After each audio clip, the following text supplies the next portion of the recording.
Juntos, aprendamos a escuchar la voz del Señor a través del estudio de su palabra. Aprendamos a obedecer sus principios y que su verdad se establezca en nuestras vidas.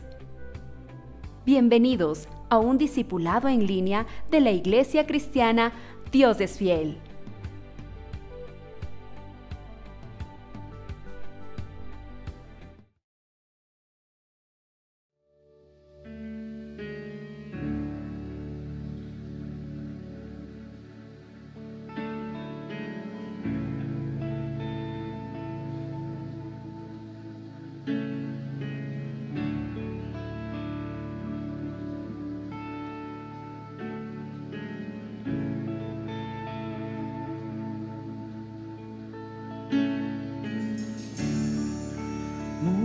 Rodeando estoy, pensé que caería hoy, mas nunca me has fallado, Dios.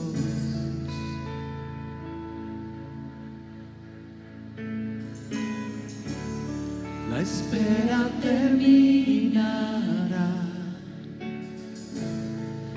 Sé que has vencido ya, nunca me has fallado, Dios.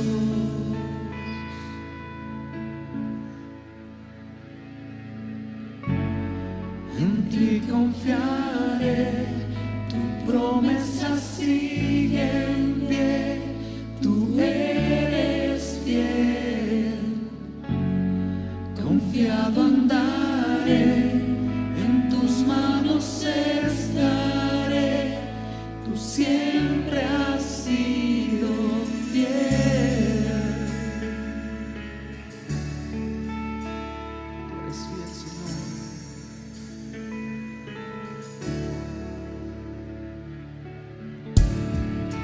La noche acabará, tu palabra se cumplirá. Mi corazón te alabará.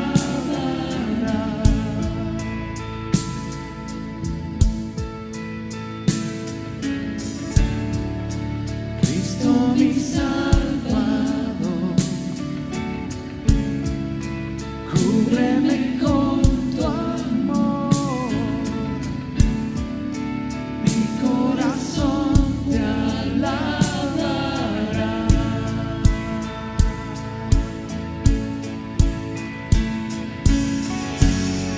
En ti confiaré, tu promesa sigue en pie, tú eres fiel.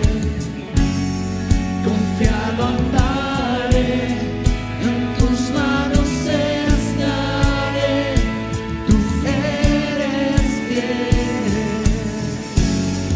En ti confiaré, tu promesa sigue en pie, tú eres fiel. Confiado andaré, en tus manos estaré, tú siempre has sido fiel.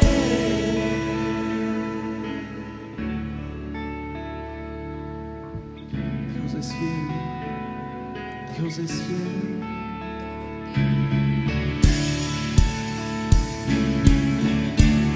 Señor,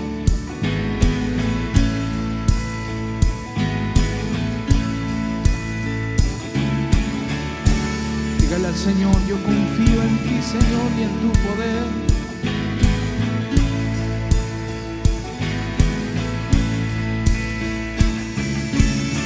Yo sé que tú mueves montañas, yo creo en ti, sé que lo harás otra vez. Abriste el mar en el desierto, yo creo en ti, sé que lo harás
esta canción que acabamos de cantar, Señor, la hacemos nuestra oración.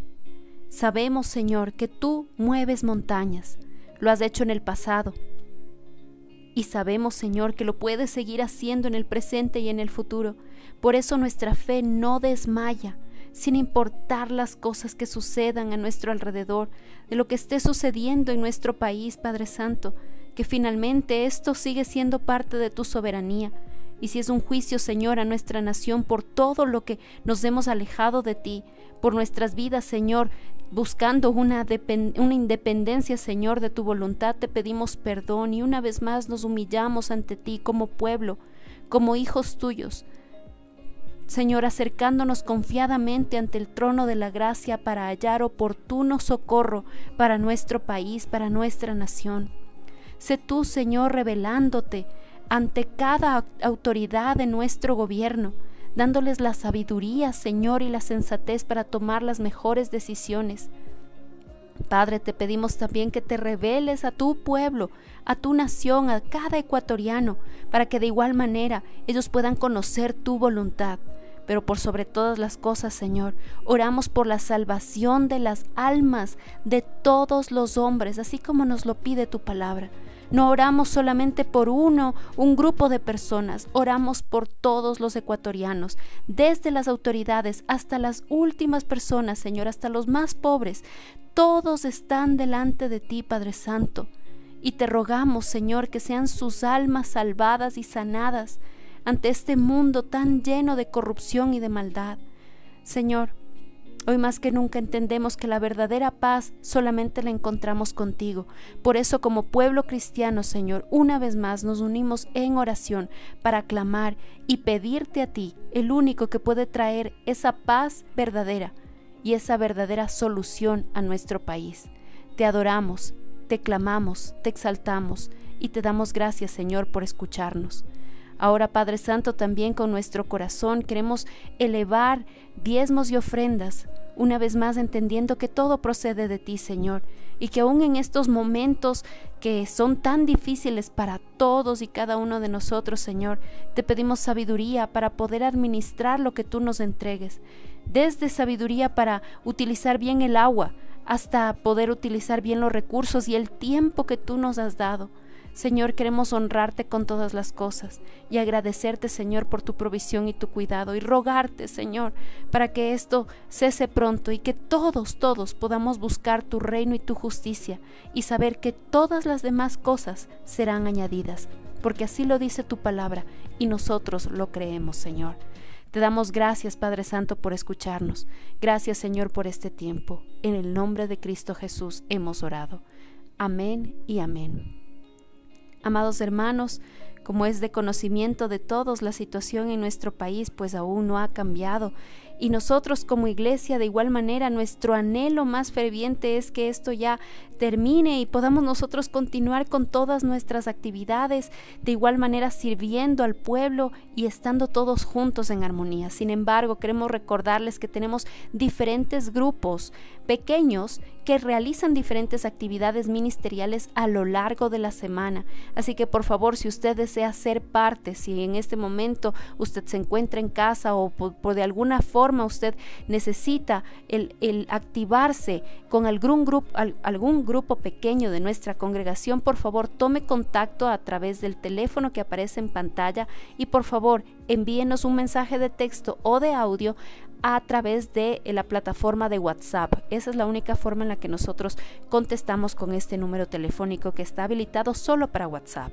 Así que tomen en cuenta eso, amados hermanos. Y bueno, también sabemos que en esta época tan especial todos necesitamos la guía y cómo no, si hay alguien de manera particular que necesite un consejo, una mano amiga, realmente el poder ser escuchados y a la luz de la palabra de Dios poder recibir instrucción bíblica, dirección bíblica, estamos nosotros gustosos de poder escucharlos. Tenemos un grupo de hermanos y hermanas capacitados en la palabra del Señor, levantados por el Señor, y la pastoral ha reconocido todo eso y por ende es un grupo de apoyo con los cuales nosotros servimos a todas aquellas personas que necesitan un consejo. De igual manera, con el número que aparece en pantalla, por WhatsApp, por favor pónganos un mensaje de texto solicitando su consejería o una cita de consejería y nosotros gustosos le estaremos guiando. Evidentemente, por toda esta situación mantenemos aún nuestras consejerías vía virtual a través de una videollamada o la plataforma de Zoom.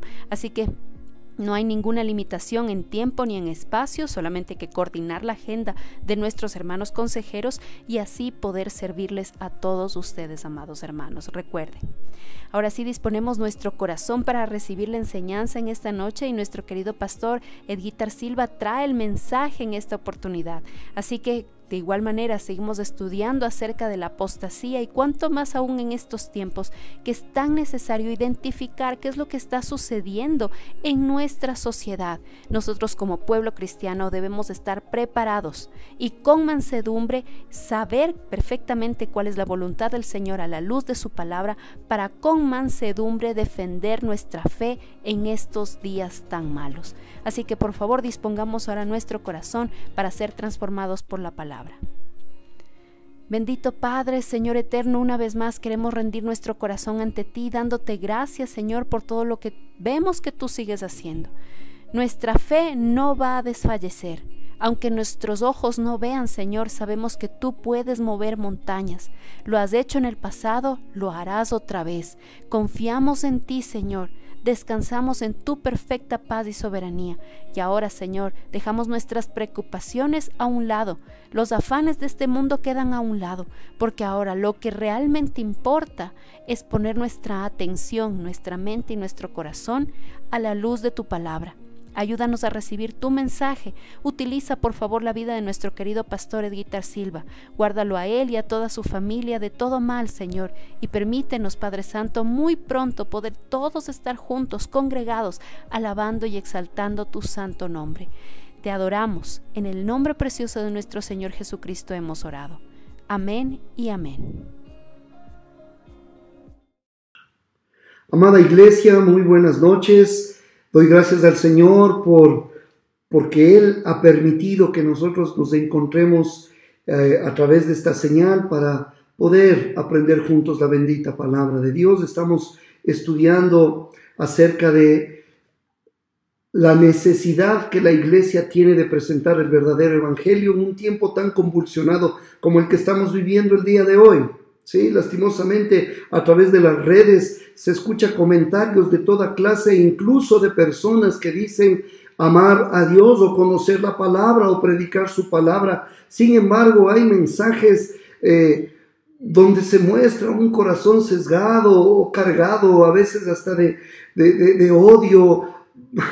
No sé, es el tiempo en que la iglesia necesita predicar el verdadero evangelio. Nosotros debemos comprender, iglesia amada, que cuando se predique el verdadero evangelio, no ese pseudo evangelio diluido como lo hemos venido mencionando, no ese pseudo evangelio de la autoestima donde lo más importante es que la gente se sienta bien y nunca es confrontada con su pecado, no se les pide acerca de la necesidad de un genuino arrepentimiento, o ese pseudo evangelio de la prosperidad.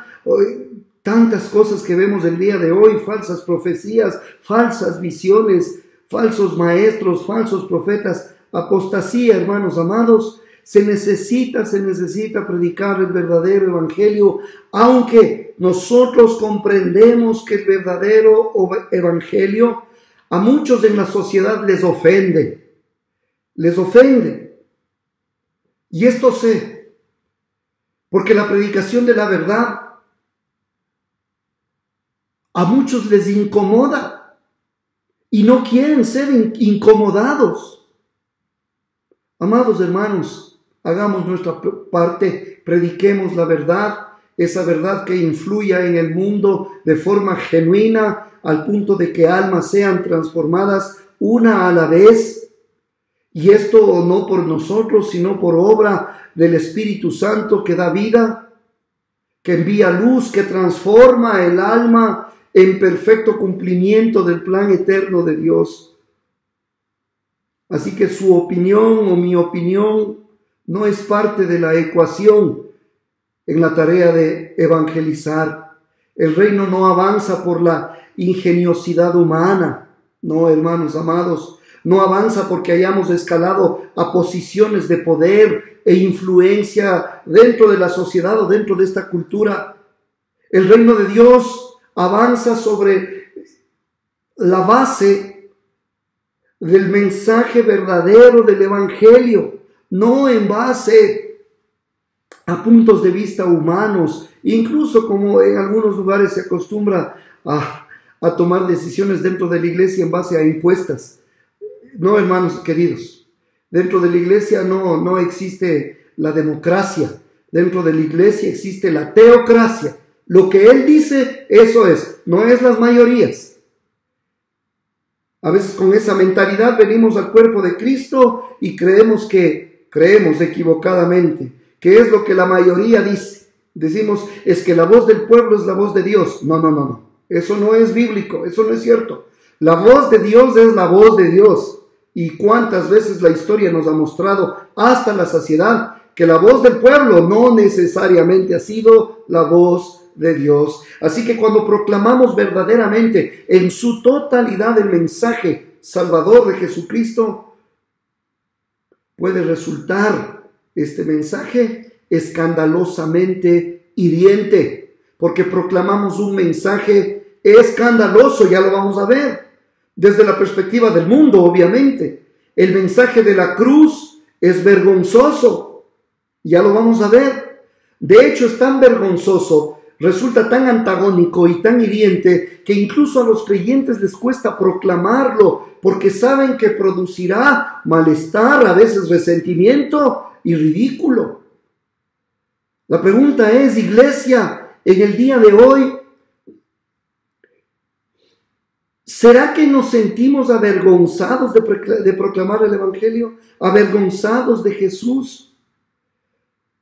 No estoy seguro de si usted ha notado lo difícil que es para algunos creyentes compartir el Evangelio en ciertos círculos sociales, de trabajo, universidad, ciertos creyentes que te hablan incluso a través de medios de comunicación y que les resulta difícil nombrar a Jesús. Dios mío, es impresionante la cantidad de canciones disque cristianas que cuando tú pones atención, no le mencionan a Jesús en ninguna parte de la letra. ¡Qué tremendo, hermanos! No solo creyentes que se congregan, no solo aquellos que dicen que son salmistas, incluso dirigentes, pastores, dirigentes evangélicos bien conocidos, evitan el nombre de Jesús al hablarle al público, evitan mencionar cruz, evitan mencionar pecado, evitan mencionar infierno y otros términos fundamentales para la fe.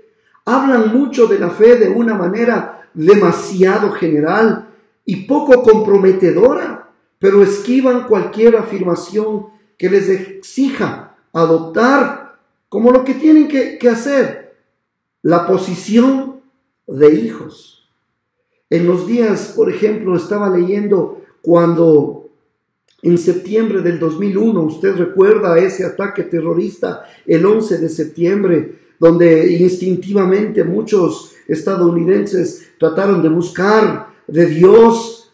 Es impresionante, pero en el culto que se dio en la Catedral Nacional de Washington, D.C., que se transmitió en vivo a todo el mundo, el ministro que ofició aquella reunión, un ministro cristiano, elevó una oración en el nombre de Jesús, pero dijo, respetando a todas las religiones. ¿Cómo es eso de respetando a todas las religiones? O sea, a los que adoran a Satanás, a los druidas, a los que adoran a la naturaleza más que al creador de la naturaleza. ¿Cómo es eso? Respetando a todas las religiones, aquellos que desconocen la deidad de Jesucristo o que no están plenamente convencidos de la suficiencia de las Escrituras. Hey, hermanos queridos, ¿te das cuenta que un líder religioso de una iglesia cristiana tenga que verse obligado a pedir disculpas por orar en el único nombre, que es sobre todo nombre. Eso nos enseña el grado de desorientación en el que se vive el día de hoy. Pablo dio una afirmación impresionante allí en Romanos capítulo 1, versículos 16 y 17. Busque por favor Romanos capítulo 1, versículos 16 y 17. Dice Pablo: porque no me avergüenzo del evangelio. ¿Por qué? Porque es poder de Dios. ¿Para qué? Para salvación. ¿A quién? A todo aquel que cree, al judío primeramente y también al griego, porque en el evangelio la justicia de Dios se revela por fe y para fe, como está escrito: mas el justo por la fe vivirá. Me pregunto y les pregunto, ¿por qué dijo Pablo: no me avergüenzo del evangelio? Amados, pensemos por un momento lo siguiente: ¿quién en su sano juicio se podría avergonzar de buenas noticias? Porque eso significa evangelio, buenas nuevas, buenas noticias. ¿Quién se pudiera avergonzar de proclamar buenas noticias? Por ejemplo, si alguien encontrara la cura, la sanidad para el SIDA, por ejemplo, ¿usted cree que le abrumaría la vergüenza como para no proclamarla? Si alguien descubriera una cura para toda la variedad de cáncer que hay, ¿usted cree que esa persona se sentiría tan avergonzada como para no abrir su boca? ¿Por qué es tan difícil mencionar la cruz, mis amados hermanos, en este tiempo? Aunque el mensaje de salvación que Pablo proclamaba era el mensaje y es el mensaje más maravilloso e importante de la historia. Sin embargo, en la época de Pablo, tanto el público como las autoridades lo habían tratado de manera humillante por predicarlo vez tras vez. Ya por aquel entonces, en el ministerio de Pablo, por predicar el evangelio, ya lo habían apresado. Tenemos el caso en la ciudad de Filipo. En otra ocasión, lo habían obligado a salir corriendo de la ciudad de Tesalónica. En otra ocasión, al apóstol Pablo, a causa de predicar el verdadero evangelio, lo habían hecho escabullirse de esta ciudad de Berea. Se le habían burlado, se le habían reído en Atenas. Lo habían tildado como loco en la ciudad de Corinto. Lo habían apedreado en la ciudad de Galacia. Amados, el apóstol Pablo tenía humanamente razones para avergonzarse, pero su entusiasmo por el evangelio seguía irreductible. Jamás, ni por un momento, Pablo consideró diluir el mensaje para hacerlo más atractivo al público.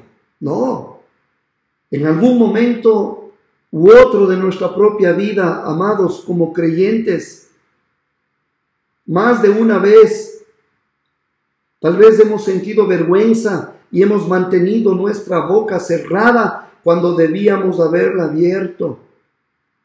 O llegada la ocasión, la oportunidad, tal vez nos hemos escondido detrás de algún mensaje demasiado diluido y ligero, diciendo: bueno, voy a hablar del Señor, y simplemente les decimos: quiero que sepas que Jesús te ama y que Él quiere que seas feliz. Es que ese no es el mensaje del evangelio, amados. Si usted nunca se ha sentido avergonzado por proclamar el evangelio, probablemente nunca lo ha proclamado claramente en su totalidad, tal como nuestro Señor Jesucristo y sus discípulos lo hicieron. ¿Te has preguntado por qué un cristiano, no sé, que es miembro de una directiva, es un ejecutivo de negocios, cómo le cuesta testificar ante su junta administrativa? ¿Por qué el catedrático universitario, cristiano, creyente, no puede pararse ante la facultad entera y proclamar el evangelio? ¿Sabe por qué? Porque todos queremos que nos acepten. Y sabemos, como Pablo lo descubrió tantas y tantas veces, que tenemos un mensaje que el mundo rechazará, porque se los confronta con su maldad, con su pecado, porque se les dice que están destituidos de la gloria de Dios si no vienen a los pies de Cristo, y eso ofende. Y mientras nosotros nos mantengamos firmes en el verdadero mensaje, que no nos sorprenda, iglesia, Dios es fiel, de que el mundo se vuelva cada vez más hostil.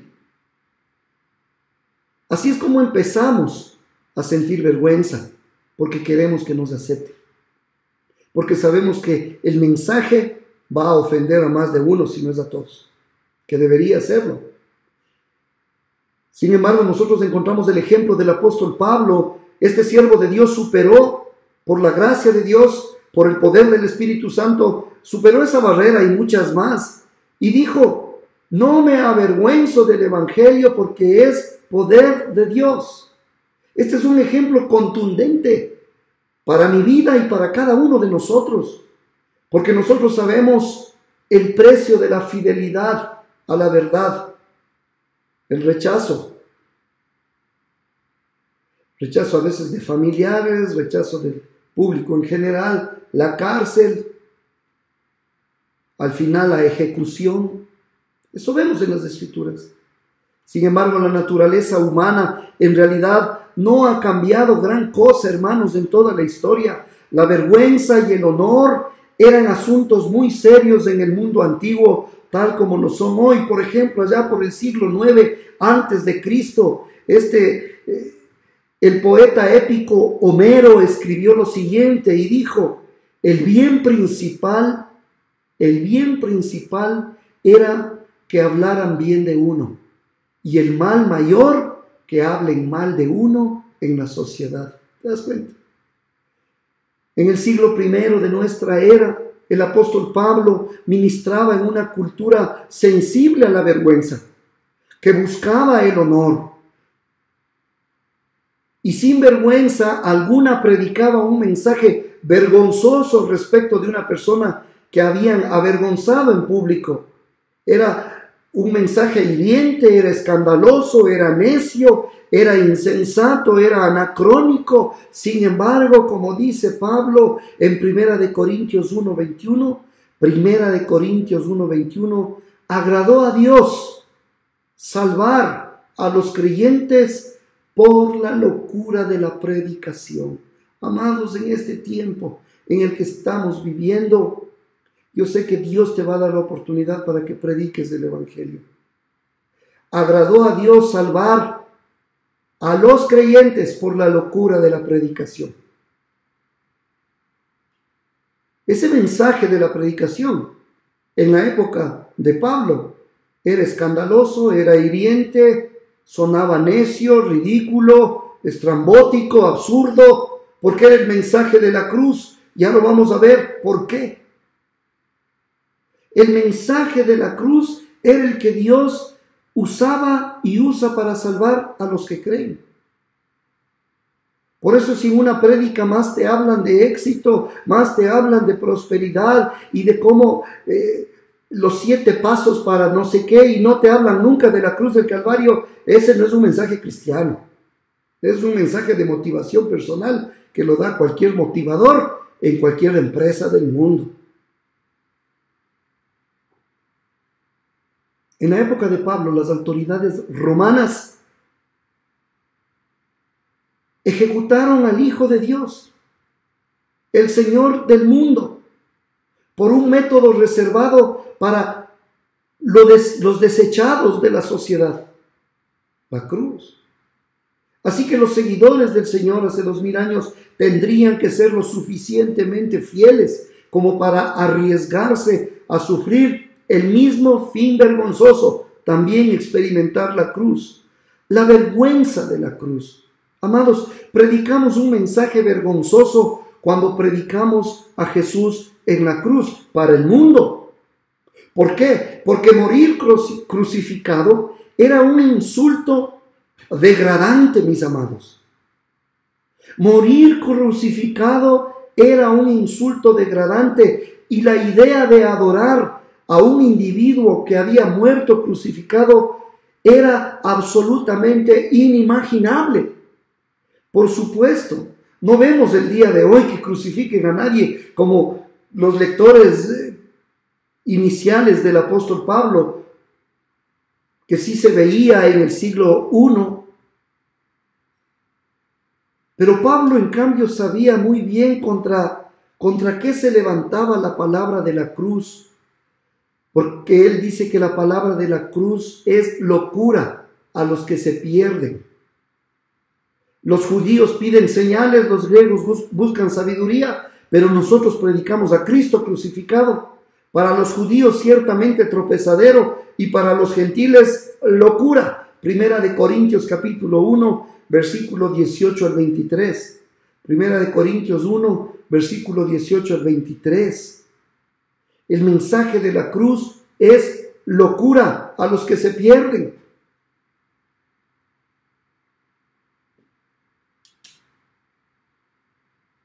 Cuando usted revise el versículo 22 y 23, nos dice que los judíos buscaban señal. O sea, si eres el Mesías, le habían dicho a Jesús, danos una señal. Esperaban algún prodigio grandioso, sobrenatural, que identificara al Mesías prometido y lo condujera a él. Querían algo espectacular. Miren, aunque nuestro Señor Jesucristo ya les había dado milagro tras milagro durante su ministerio, querían una especie de super milagro, que todos puedan decir, wow, esta sí es una señal, esta sí es una prueba de que tú eres el Mesías. Pedían señales. Ahora, los griegos, por otro lado, a ellos no les interesaba gran cosa, lo milagroso. Ellos no buscaban una señal sobrenatural. Lo que ellos buscaban era sabiduría. Eso hacían los griegos. Los judíos buscaban señal, los griegos buscaban sabiduría. Ellos querían validar la religión verdadera mediante alguna noción trascendental, alguna idea elevada, algún conocimiento esotérico, alguna especie de experiencia espiritual.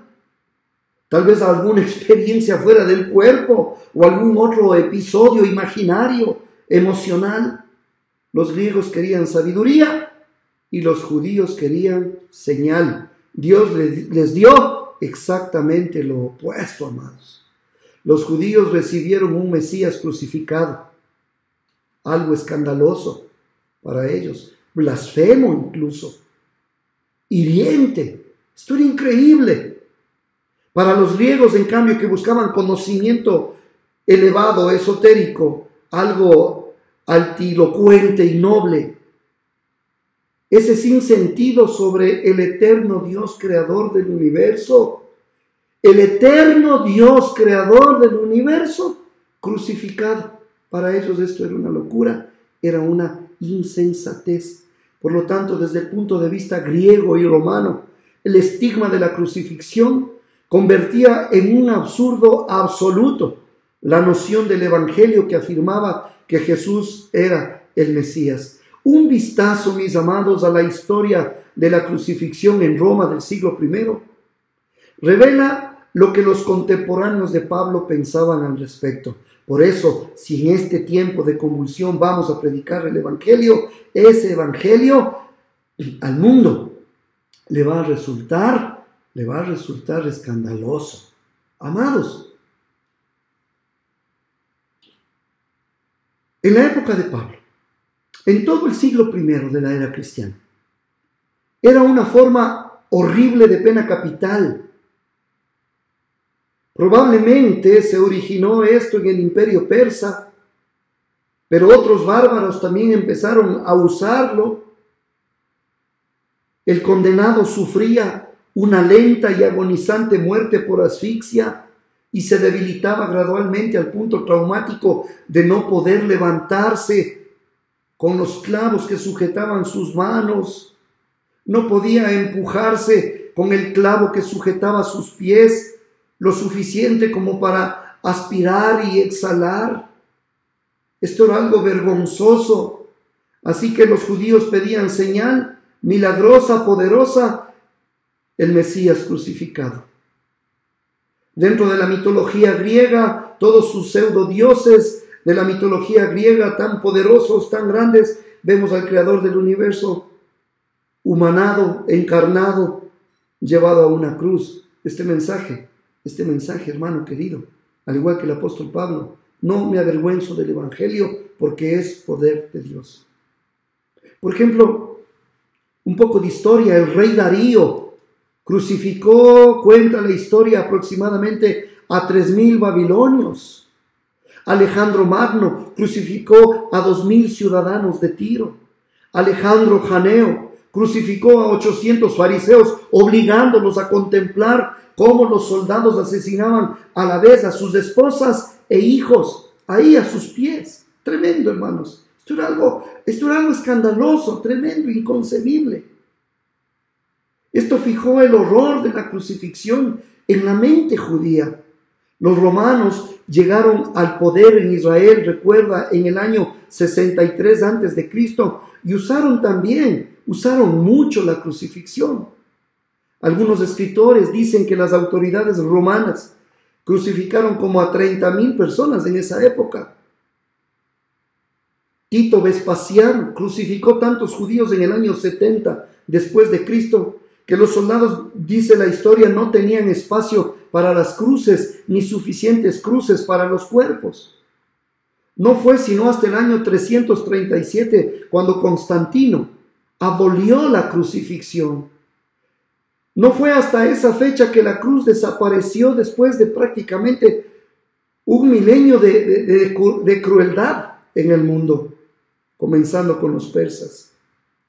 La crucifixión era una forma de ejecución repugnante, hermanos, denigrante, reservado solo para lo peor de la sociedad.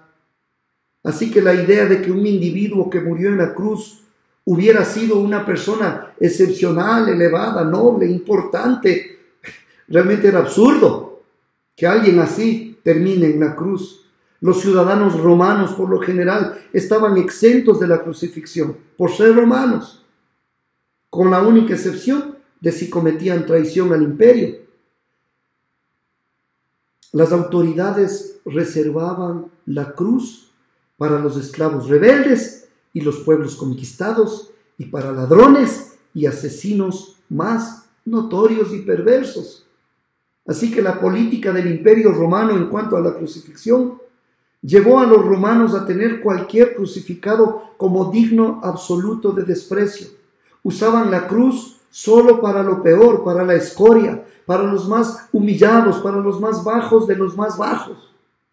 Los soldados primero azotaban a las víctimas, luego las obligaban a llevar su cruz, el instrumento de su propia muerte, al sitio mismo de la crucifixión. Luego los soldados los ataban o clavaban en un travesaño, los izaban para colocarlos en el poste vertical y los dejaban allí colgados desnudos. Los verdugos podían acelerar la muerte quebrándoles las piernas, porque eso hacía que la víctima no pudiera empujarse hacia arriba para poder llenar de aire sus pulmones.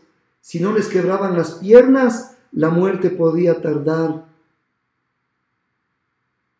2, 3, 4 días. Josefo, el historiador Flavio Josefo, describe en sus escritos las múltiples torturas y posiciones de la crucifixión durante el asedio de Jerusalén, el dolor que se sufría de todo ángulo posible en el cuerpo de aquel hombre martirizado. Los gentiles veían a todo crucificado con el más completo desdén, y era una escena tan obscena que en la sociedad no era correcto hablar siquiera de la crucifixión. Por ejemplo, Cicerón decía, la sola palabra cruz debería eliminarse, no solo de la persona del ciudadano romano, sino de sus pensamientos. La palabra cruz debería eliminarse de sus pensamientos, de sus ojos y de sus oídos. Así era. Así que a todo esto se enfrentó Pablo. Y voy terminando. El mensaje de la cruz. Iglesia amada, Podemos, después de haber considerado todo esto, podemos captar algo de lo profundo de lo que significaba predicar el mensaje de la cruz y el desprecio que recibía, por ejemplo, Pablo de los gentiles. Porque el simple concepto de cualquier crucificado era algo escandaloso. Tal repulsiva representación del Señor Jesucristo ilustra vívidamente el desdén del pagano por un crucificado y particularmente por un Dios crucificado. Sin embargo, amados, este es el mensaje que tenemos que predicar. Este es el mensaje, este es el evangelio, del cual no me avergüenzo porque es poder de Dios para los que creen, para los que se salvan.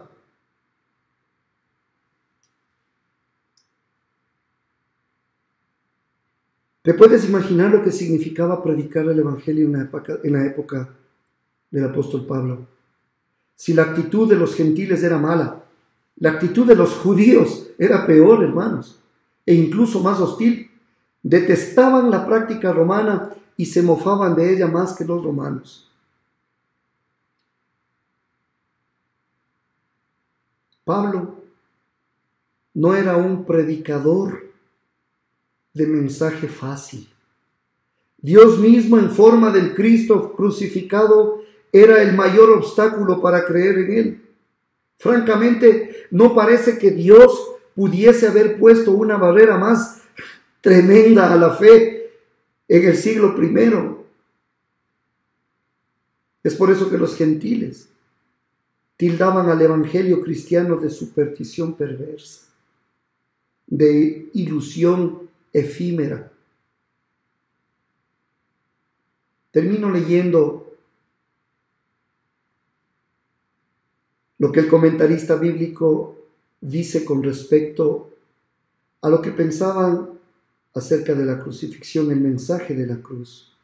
Creer que el único y preexistente, del único y verdadero Dios, el mediador de la creación y redentor del mundo, haya aparecido en tiempos muy recientes en la remota Galilea como miembro del oscuro pueblo de los judíos, e incluso peor, que haya muerto a la muerte de un criminal común en la cruz, se podía considerar nada menos que como una señal de locura.